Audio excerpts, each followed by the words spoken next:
Hi friends, welcome to Sunrise channel. இன்னைக்கு நம்ம என்ன செய்ய போறோம்னா ஒரு வாழைக்காய் வச்சு வாழைக்காய் கருவாட்டு பொரியல்னு சொல்லி காரைக்குடி ஸ்பெஷலா நம்ம செய்ய போறோம். வாங்க எப்படி செய்யலாம்னு பாப்போம். அதுக்கு தேவையான பொருள் என்னென்னன்னு பார்த்துக்குவோம். வாழைக்காயை வந்து ஃபர்ஸ்ட் டைமண்ட் ஷேப்ல கட் பண்ணிக்கணும் फ्रेंड्स. ஓகே फ्रेंड्स, வாழைக்காய் வந்து இது மாதிரி டைமண்ட் ஷேப்ல கட் பண்ணிக்கலாம். கட் பண்ணிட்டு அடுப்பில் ஒரு பாத்திரத்தை வச்சுக்குவோம். வச்சு தண்ணி நல்லா காயுது. காயவும் அதில் வந்து வாழைக்காயை போட்டு 2 கொதி வரவும் இறக்கிடலாம்.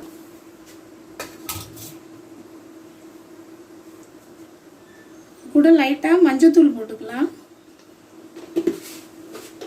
வாழைக்காய் நல்லா கொதிச்சிருச்சு. அதுக்கு தேவையான அளவு வாழைக்காய் வேகிற அளவுக்கு உப்பு போட்டுக்கலாம். தேவையான பொருள் என்னென்னு பார்த்துடலாம். நறுக்குன பெரிய வெங்காயம் 2, தக்காளி 3, மிளகாத்தூள் 2 ஸ்பூனு, இஞ்சி பூண்டு பேஸ்ட்டு கொஞ்சம், தாளிப்புக்காக பட்டை, இலை, கிராம்பு, லவங்கம், அன்னாச்சி பூ எல்லாம் போட்டிருக்கேன்.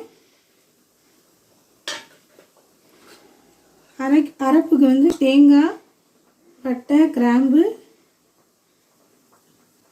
தேங்காயோட அரைக்கிறதுக்கு தேங்காய், சோம்பு, பட்டை, லவங்கம், ஏலக்காய், அதோட 2 கிராம்பு இதெல்லாம் போட்டு இதை பேஸ்ட் மாதிரி அரைச்சி வச்சுக்கலாம். இந்த வடிகட்டிக்கலாம். காய் வெந்துருச்சு. இந்த வடிகட்டிடலாம். இது வடிகட்டியாச்சு. இதை வடிகட்டி ஒரு பிளேட்டுக்கு மாற்றிடுவோம். இதை கொஞ்சம் ஆற வச்சுக்கலாம். நல்லா கொஞ்சம் ஆறின பிறகு எண்ணெயில் போட்டு பொரிச்சு எடுக்கணும். எண்ணெய் நல்லா சூடாயிடுச்சுமா. அதில் இந்த வாழைக்காயை கொஞ்சம் கொஞ்சமாக போட்டு பொரிச்சு எடுத்துக்கலாம்.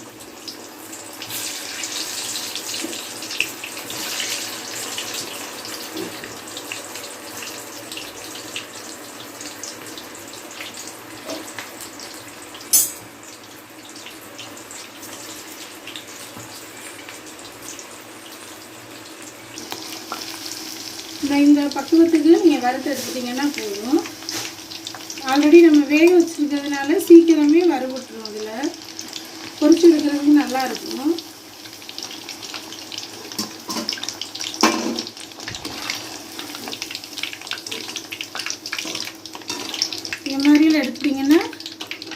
இந்த மாதிரி எடுத்துட்டிங்கன்னா போதும். பக்குவம் அவ்வளோதான். வறுத்து இந்த மசாலாலாம் எண்ணெய் சூடாயிடுச்சு. தாளிக்க 2 சோம்பு, ஒரு இலை, பட்டை, கிராம்பு, ஏலக்காய் எல்லாம் எடுத்து வச்சுருக்கேன். அது கூட கருவேப்பிலை, வெங்காயம்,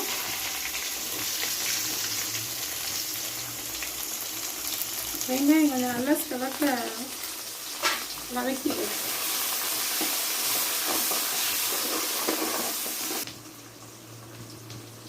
வெங்காயம் நல்லா வதங்கிருச்சு. அது கூட தக்காளி சேர்க்கணும். தக்காளி நல்லா மசிஞ்சிருச்சுக்கா. நல்லா இது மாதிரி நல்லா வதக்குறதே நல்லா கொஞ்சம் நேரம் வதக்கிடுங்க. வதக்கிட்டு அடுத்து நம்ம அரைச்சி வச்சுருக்கோம்ல இஞ்சி பூண்டு பேஸ்ட்டு, அதை இது கூட சேர்த்துக்கலாம். சேர்த்து அதையும் நல்லா வதக்கிக்கலாம்.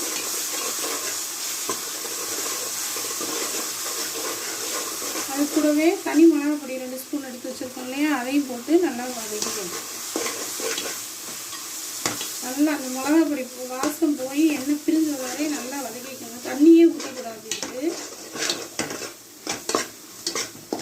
இந்த மசாலைக்கு தேவையான உப்பு மட்டும் இப்போ சேர்த்துக்கலாம். ஆல்ரெடி நம்ம வாழைக்காயில் உப்பு போட்டதுனால மசாலைக்கு தேவையான உப்பு மட்டும் போட்டிருக்கேன். போட்டு நல்லா கிளறி விட்டுட்டே இருங்க. எண்ணெய் பிரிஞ்சு நல்லா வரணும். தேங்காய் மசாலா அரைச்சி வச்சுருக்கிறத அதோட சேர்த்துக்கலாம். சேர்த்து அதையும் நல்லா விடாமல் கிளறிட்டே இருங்க. இந்த தேங்காய் ஸ்மெல் போய் அந்த எண்ணெய் பிரிஞ்சு வரணும். எண்ணெய் பிரிஞ்சு வந்துருச்சுப்பா. இப்போ நம்ம வறுத்து வச்ச வாழைக்காயை அதோட கொட்டி கிளறிடலாம்.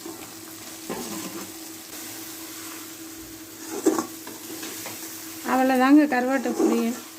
இது இப்போ வாழைக்காய் போட்டு அந்த மசாலையோட கிளறி கொஞ்சம் உப்பு மசாலாலாம் ஆல்ரெடி நம்ம போட்டிருக்கோம்ல, அது எல்லாம் ஒன்றா மிக்ஸ் ஆகிற வரையும் ஒரு 2 நிமிஷத்துலேருந்து 3 நிமிஷம் கிளறி விட்டுட்டே இருந்தோம்னா வாழைக்காய் கருவாட்டு பொரியல் ரெடி ஆயிடுச்சுங்க. குழந்தைங்களுக்கெல்லாம் இது பார்க்க கருவாடு மாதிரியே தெரியும், முள் இல்லாதனால நல்லா விரும்பி சாப்பிடுவாங்க. என் ஹஸ்பண்டுக்கு இது ரொம்ப பிடிக்கும். சாம்பார் சாதத்துக்கு, சப்பாத்திக்கு எல்லாத்துக்குமே சைட் டிஷ் வச்சுக்கலாம், நல்லாயிருக்கும். குழந்தைங்க விரும்பி சாப்பிடுவாங்க. காரமும் கம்மியாக போடுறதுனால, அந்த பட்டை கிராம்பெல்லாம் போடுறதுனால நல்லா கறி வறுவல் மாதிரியே நல்லாயிருக்கும் கருவாட்டு பொரியல். இது காரைக்குடி ஸ்பெஷல். அவ்வளோதாங்க. மசாலா அந்த எண்ணெய் பிரிஞ்சு வந்துருச்சு பார்த்தீங்களா, ரெடி ஆயிடுச்சு. அடுப்பு ஆஃப் பண்ணிக்கலாம். இந்த வீடியோ உங்களுக்கு பிடிச்சிருந்தா லைக் பண்ணுங்கள், ஷேர் பண்ணுங்கள், கமெண்ட் பண்ணுங்கள். உங்களுக்கு வேறு டிஷ் எதுவும் செய்யணுன்னா சொல்லுங்கள், நான் செஞ்சு காமிக்கிறேன். நன்றி, வணக்கம், வாழ்க வளமுடன்.